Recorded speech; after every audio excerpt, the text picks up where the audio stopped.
Emergency lights flickered like dying stars across the ceiling of St. Catherine's Hospital. The sound came first, not a roar, but a whisper that grew into something hungry.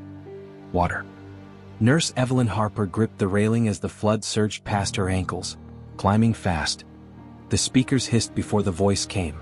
Evacuate immediately. This is not a drill. She'd heard that before. Hurricane Rita. The levee breaks. She knew the difference between a warning and a death sentence. Behind her, young orderly Marcus slipped and vanished beneath the rising dark. Sparks flared where a power cart met the water, painting chaos in blue light. Keep moving, Evelyn shouted. Her voice was hoarse but unshakable. Follow the lights. The water reached her waist, dragging debris, clipboards, coffee cups, a forgotten jacket. Things that had been ordinary 12 minutes ago when the world still made sense. 3 months ago, they told her she was too old, too slow. Tonight, experience was the only thing that mattered.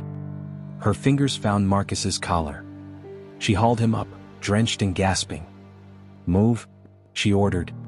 Not a plea, a command. When the hospital went under, she didn't sink. She led. Because some storms still know who's worth following.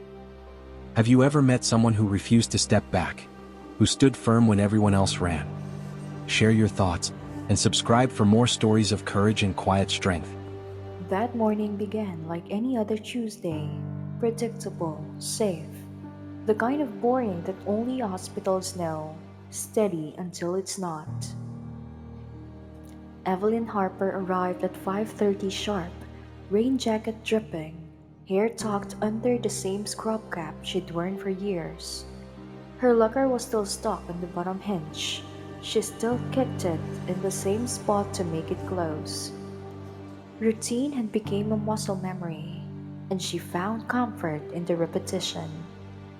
In the lounge, Kelly Ramos was already on her third cup of coffee, 26, bright-eyed, brilliant with an Ivy line but still learning that medicine was 10% knowledge and 90% endurance. Careful, Evelyn, Kelly teased. Emergency drills this afternoon. Don't want you twisting a hip during the fake evacuation. The room laughed fondly, but with that soft edge that separates admiration from pity. Evelyn only smiled. She'd learned long ago how to let jokes slide off like rain on a windshield. She checked her supply cart twice. Bandages, syringes, trauma shears, all in place. She'd worked through hurricanes, blackouts, and an earthquake that cracked the foundation and sent everyone running. She knew chaos. She knew how to move through it like water. Around 11, Dr. Mason Sharma found her in the supply room. 34, kind, a little too careful with his words. Evelyn, he began, you've earned your rest. 42 years, most people don't give that much to anything. She set her clipboard down. Rest is overrated, Dr. Sharma. People still need care, and I still know how to give it. The first warning came at 2 o'clock. Sirens, low, drawn out, mournful, rose through the hospital halls, vibrating in the glass. Not the monthly tests, the real ones. Conversations died mid-sentence. Even the monitors seemed to pause between beeps. An hour later, rain came hard and sudden, hammering the windows until the world outside turned to watercolor. The sky had gone bruised dark, the kind of green-gray that meant something was breaking loose above the clouds. Thunder followed, rolling over the city like an engine that wouldn't shut off. Lightning flickered through the corridors, catching on metal rails and ivy poles, turning every flash into a camera shutter of fear. Somewhere down the hall, someone muttered, "It's coming fast." By 4, the parking lot had vanished beneath swirling, muddy water. Cars drifted, bumping softly against one another like forgotten boats. The backup generators rumbled to life. a hollow, unsteady sound that made no one feel safer. Then came the silence before impact, the brief, breath-held stillness that happened right before the world changes shape. A thin trickle of water slid under the emergency doors, silver and deliberate, spreading across the tile. And within seconds, it was more than a trickle. That's when St. Catherine's stopped feeling permanent and started to sink. The hospital's lower floors disappears in less than 10 minutes. That's the thing most people don't understand about flash floods. They don't creep. They don't warn. They arrive like a freight train made of water, unstoppable and deafening. The basement went first. Archives, maintenance, the old cafeteria no one used anymore. Then the ground floor, radiology, the gift shop, and the historic main entrance tourists love to photograph. All of it vanished beneath water, the color of frost and earth, churning with debris and memory. The backup generators rumbled to life with a mechanical groan. Relief lasted all of 5 seconds before they sputtered once, then died. The lights blinked out, plunging half the hospital into a suffocating liquid dark. That's when panic found its voice. The evacuation alarm shrieked, high-pitched, repetitive, unrelenting. It wasn't just a noise, it was chaos in sound form, drilling to every mind. The protocol said to move patients up and out, but up where? Out how? The elevators were death traps now. The stairwells had become waterfalls. Kelly Ramos stood frozen in the third-floor hallway, the water already creeping over her shoes. Around her, patients cried out. Nurses shouted orders that overlapped. Radios crackled with broken transmissions. Doctors argued into phones that had long stopped connecting. "Who goes first?" Kelly yelled into the confusion. Her voice trembled. "The ICU? The ER? Maternity? Someone tell me who goes first." No one answered. No one could. Dr. Mason Sharma appeared, phone pressed to his ear, soaked to the elbows. He shouted over the alarm. "They're saying stay put. Rescue boats are coming." "The water's still rising," someone screamed back. "Then they're saying evacuate." "Evacuate to where?" The words ricocheted off the walls, overlapping until they stopped being language and became a raw sound. Fear has a sound. It's not screaming. It's 100 voices trying to solve a problem that doesn't have a solution. And through it all, Evelyn Harper stood still, her mind cutting through the noise like a scalpel. "You!" Her voice cracked like a whip. She pointed at Kelly. "Stop thinking, start moving. Get every blanket from the linen closet, every single one." Kelly blinked, startled. "But now." Something in Evelyn's tone, that unshakable certainty forged in 4 decades of crisis, snapped Kelly out of paralysis. She ran. Evelyn turned to a young resident. "Halt! Anyone on oxygen moves first. Check every room. If you hear a gurgle in the vents, that floor's next to flood. Get them out before it does." Holt didn't hesitate. He sprinkled down the hall, calling out names. Evelyn faced Mason next. "Dr. Sharma, stop listening to people who aren't here. You're here. Decide." Mason froze, phone still in his hand. Then, slowly, the fog lifted from his eyes. He nodded once, the look of a man reclaiming control. And then the building screamed. Metal tore. Concrete cracked. The floor heaved beneath them as the elevator shaft gave way with a roar that shook the walls. A burst of air and dust exploded through the corridor, followed by the sound of water surging downward into the new void. Someone screamed, "They're trapped!" They were. The lower wing had collapsed. The cries echoed, faint, distorted, and were swallowed by the roar of rising water. For a split second, Evelyn's breath caught, then training took over. She shut her eyes and forced her mind to move faster than the panic around her. She pictured the hospital like a map, every hallway, every maintenance route, every forgotten corridor. She'd memorized the blueprints back in 2007 when they reinforced the south wing and sealed off the old tunnels beneath the parking garage. The maintenance tunnels, half submerged now, probably unstable, dangerous as hell. But they led somewhere the flood hadn't reached yet, the old nurse's dormitory, now used for storage. It might still be above water. It might still be their only chance.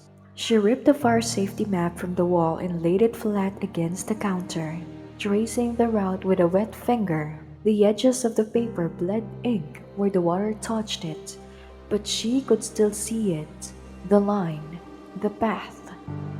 "We can't wait for rescue," Mason said, his voice breaking. "We're not," Evelyn replied. He looked at her, startled. "What are you saying?" "I'm saying there's another way out." She met his eyes, calm and steady. Through the tunnels, Kelly returned, arms full of soaked blankets, shivering. Holt stumbled in behind her, dragging a patient's oxygen tank through the rising water. Evelyn took one last look down the hall. The lights were flickering, the alarm still blaring, the water now lapping at her knees. "This building's not going to hold," she said quietly. "Move." They hesitated, just for a moment, then followed her. Evelyn Harper led them towards the maintenance wing, map in hand, water churning at her heels, and behind her, St. Catherine's groaned and shuddered, the sound of a dying giant. She didn't look back. There wasn't time, because when the wall starts to break, someone has to remember where the exits used to be. The corridor behind the industrial laundry room smelled of bleach, steam, and fear. Pipes rattled overhead, dripping condensation that mingled with the flood water surging at their knees. Evelyn Ramos had only been down here twice in 40 years, once during orientation, and once when she'd gotten spectacularly lost looking for a physical therapy. Now, she stood at the rusted access door to the maintenance tunnels, the emergency keyring trembling in her wet hands. The water was climbing fast, thigh deep, tugging at her legs with a steady, merciless pull. Behind her, chaos was trying to organize itself into purpose. Kelly and Dr. Mason had managed to load 6 patients onto gurneys, turning them into makeshift rafts. 4 nurses and 2 orderlies steadied them, including Marcus, coughing, soaked, but refusing to stop. Kelly's voice trembled. "This is insane." "Probably," Evelyn said, sliding the key home. "But insanity's all we've got left." The lock clicked. When the door opened, the tunnel exhaled darkness, thick and solid, like a living thing. The smell hit first, mildew, metal, something old and wet. Evelyn switched on her flashlight. A heavy metal one, the kind that doubled as a weapon. The beam sliced through the black, catching slick concrete walls, hanging cables, and a thin white fog that hovered above the water. The flood inside was chest deep and moving, not still. It pulsed with the current, water searching for exits, for weaknesses, for prey. Evelyn turned to the others. "We stay together. You lose sight of the person in front of you and you call out immediately. Nobody dies alone." Dr. Mason's jaw tightened. Evelyn, if this tunnel floods, then we drown together instead of drowning apart. She waded in. Come on. The cold hit like a fist. Not water, but ice, glacier runoff, sharp enough to steal breath. Callie gasped behind her. One of the patients whimpered softly. Evelyn ignored her own shaking limbs and pushed forward, one deliberate step at a time. The beam of her flashlight trembled against the surface, throwing reflections that danced and broke like ghosts. Floating debris brushed past her, cafeteria trays, IV tubing, a framed staff photo that flipped face down in the current. Gallie's voice cracked. We're not going to make it. We'll drown down here. Not if we keep moving, Evelyn said, her tone like gravel and certainty. The tunnel bent left, then right. Pipes overhead groaned with pressure. Somewhere far away, the building's bones were breaking. The sound of doors giving out, foundations shifting. Evelyn keeps the rhythm in her head, left at the junction, straight past the old boiler, right where the pipes ran low. Her mind drew the map she hadn't seen in 20 years, memory guiding where sight failed. 50 feet in, the water reached her neck. It pushed harder now, a living force trying to knock her off balance. Behind her, the gurneys buckled and twisted. Marcus grunted as he held one steady. We're losing them. Hold on, Evelyn shouted, pushing forward. She needed to believe they were close. Almost there. It was a lie. But sometimes leadership meant lying in the right direction. Then her flashlight caught something ahead. A wall of wreckage, metal shelving, broken pipes, and collapsed plaster. A debris dam, jammed floor to ceiling. Dr. Mason saw it and froze. Oh God, no, no, no, no. Panic has a pitch. Once it starts, it spreads. One voice, then another, until everyone's speaking fear instead of words. Evelyn grabbed his arm hard enough to hurt. Stop. We're trapped, he choked. You're going to stop talking and use that medical degree for something useful. She shoved the crowbar into his hands. She'd taken it from the maintenance closet because she'd known they might need it. Use your shoulders, not your fear. For a moment, his eyes searched hers, wild, lost, then steadied.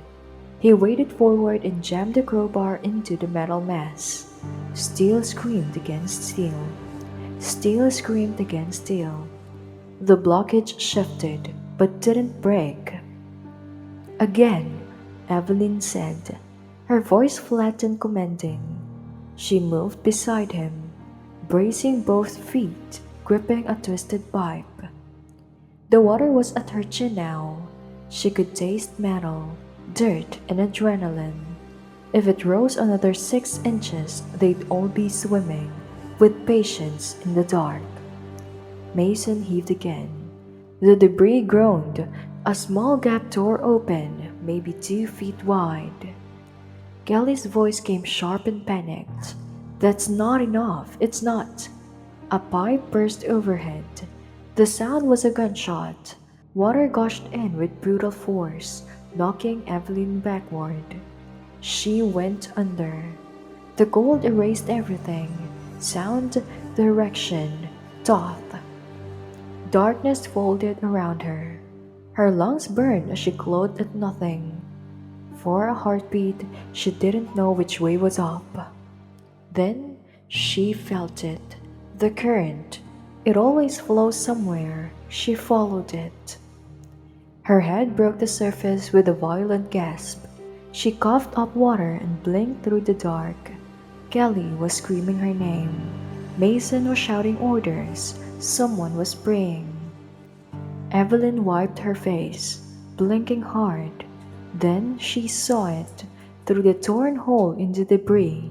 Light, not bright, not holy, just moonlight, fractured and trembling through the flood. But it was enough. There, she gasped. The exit, we can reach it. Evelyn braced her shoulders against the debris pile, the cold metal biting into her soaked scrubs. She wasn't a large woman, 5'4" in a good day, 120 soaking wet, which she currently was, but she'd spent 4 decades lifting patients twice her size. She knew leverage. She knew stubbornness. The metal groaned beneath her weight, shifted, gave way. The gap widened to 3 feet, then 4. Go, she shouted, voice raw but steady. Get them through. Marcus and Holt moved first, guiding the makeshift gurney rafts one by one through the opening.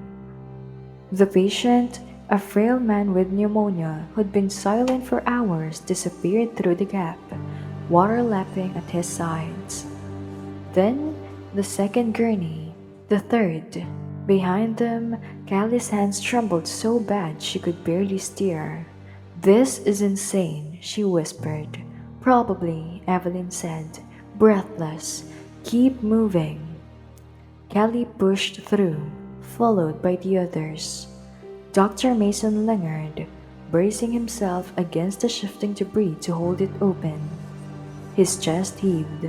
His eyes darted towards the ceiling as another tremor shook the tunnel. Go, Evelyn told him. Not without. That's an order, Doctor. Their eyes locked.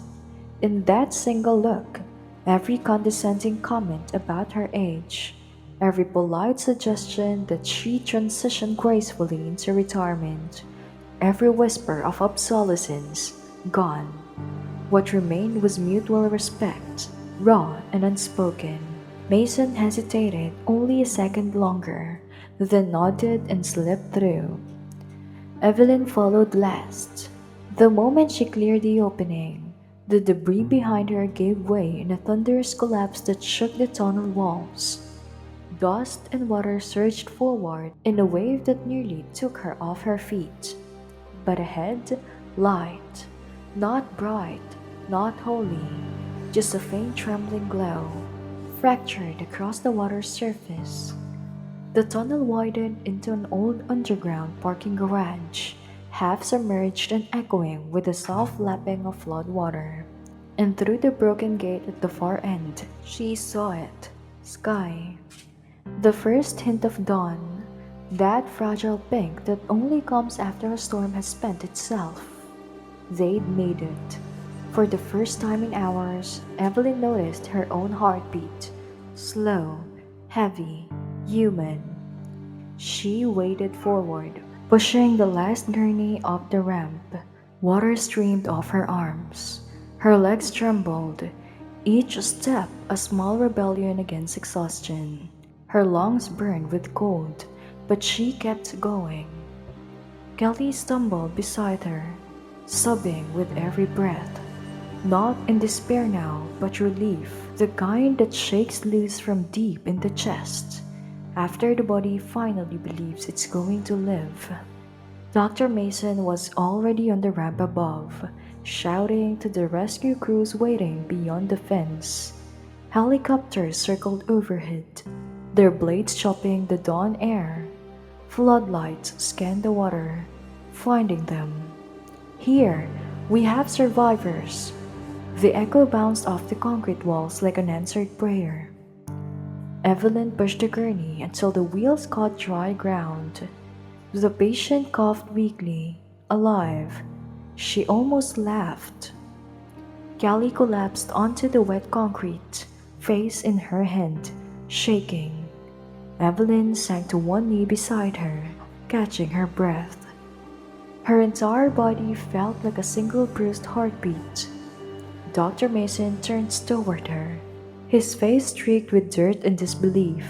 He stared like he was seeing her for the first time. Maybe he was, maybe they all were. A helicopter landed 50 yards away, sending wind and rain swirling. Rescue crews poured out, firefighters, EMTs, people in hazmat suits, their voice sharp and urgent. Someone wrapped a blanket around Evelyn's shoulders, tucking it close. A young firefighter, who couldn't have been more than 25, crouched down beside her. His helmet was crooked, his eyes were wide. "Ma'am, how did you get them all out?" Evelyn managed a faint smile. Her throat ached. Her voice came out rough as gravel. "Old routes," she said. "Old instincts." He blinked, half smiling in awe. "Well, ma'am, it worked."